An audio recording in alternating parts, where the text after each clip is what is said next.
Hello everyone, and welcome back to our channel, where we unpack the most pressing issues shaping South Africa's political landscape. If you're new here, don't forget to like, subscribe, and hit that notification bell so you never miss an update.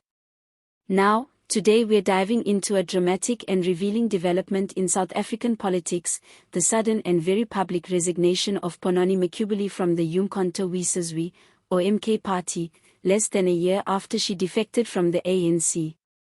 This is not just another resignation. It's a political earthquake that exposes deep cracks in the MK party's foundation, cracks that could threaten the party's future ahead of the 2026 local elections. So let's break this down. Who is Ponani Makhubele, and why does her departure matter? Makhubele is no ordinary member. A seasoned politician and former member of parliament, she was once a rising star within the ANC, until she famously turned her back on the party in 2024, calling its leadership morally bankrupt and completely out of touch with the people. Her move to the MK party was widely seen as a boost to Jacob Zuma's new political project, a symbol of principled defiance, a champion of grassroots reform. But less than a year later, the cracks have turned into chasms. In a strongly worded resignation statement released on Sunday morning, Makhubele cited a fundamental betrayal of democratic principles and toxic internal power struggles as the reasons behind her departure.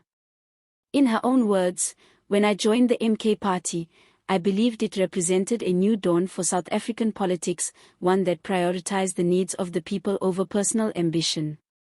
Sadly, that vision has been compromised beyond repair." That's a powerful statement. And it raises critical questions. What exactly went wrong inside the MK party? What does this say about the future of so-called radical alternatives in South Africa?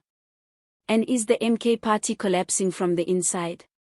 Let's look at the bigger picture.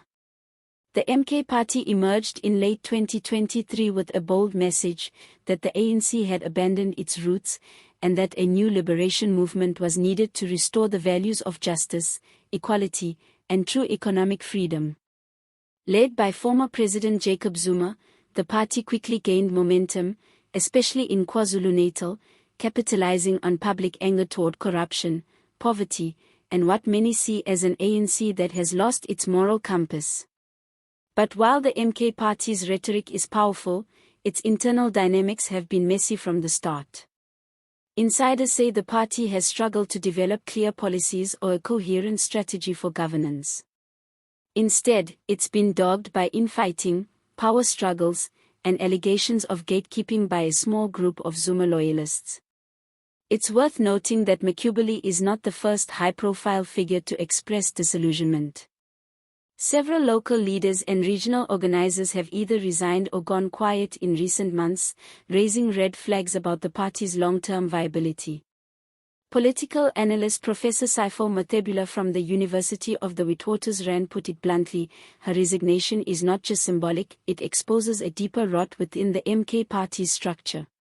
This could signal the beginning of an exodus, especially among members who joined under the belief that MK would be a principal force for change. Let that sink in. We're talking about a potential unraveling of one of the most talked about political startups in post-apartheid South Africa. Now, Makhubele's exit also draws attention to a broader trend in South African politics, one of fragmentation and volatility. With trust in traditional parties like the ANC and DA at historic lows, voters are increasingly turning to new and untested formations. But when those formations start imploding from within, it raises a chilling question: where is the stable leadership South Africa so desperately needs going to come from? We also can't ignore the timing.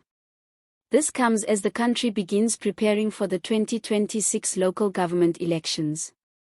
These elections will be crucial, a chance to reset broken municipalities, tackle service delivery failures, and perhaps test the strength of emerging political movements. With Makhubele's departure, the MK party now faces an uphill battle in maintaining credibility, recruiting talent, and convincing voters that it's a serious contender.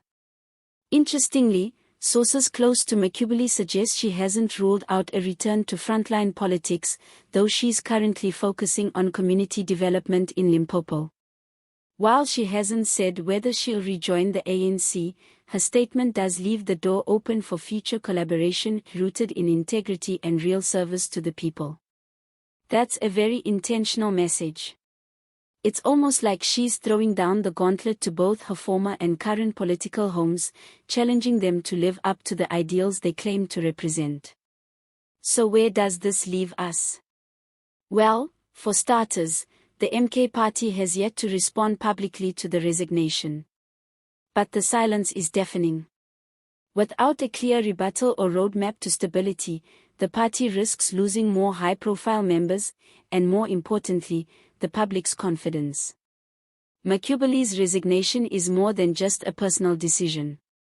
It's a reflection of a political culture that continues to prioritize loyalty over principle, ego over ethics, and power over people.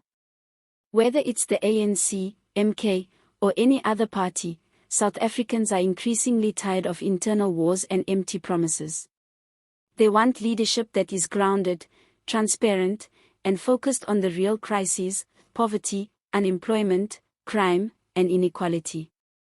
As we look ahead to 2026, one thing is certain: the era of blind loyalty is over. Voters are watching.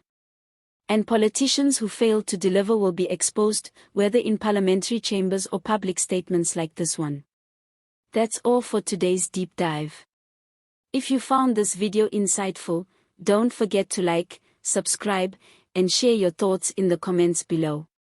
Do you think Ponani Makhubele made the right call by leaving the MK party? Will this hurt Jacob Zuma's political project going forward? And can South Africa still find hope in new political formations? Let us know what you think.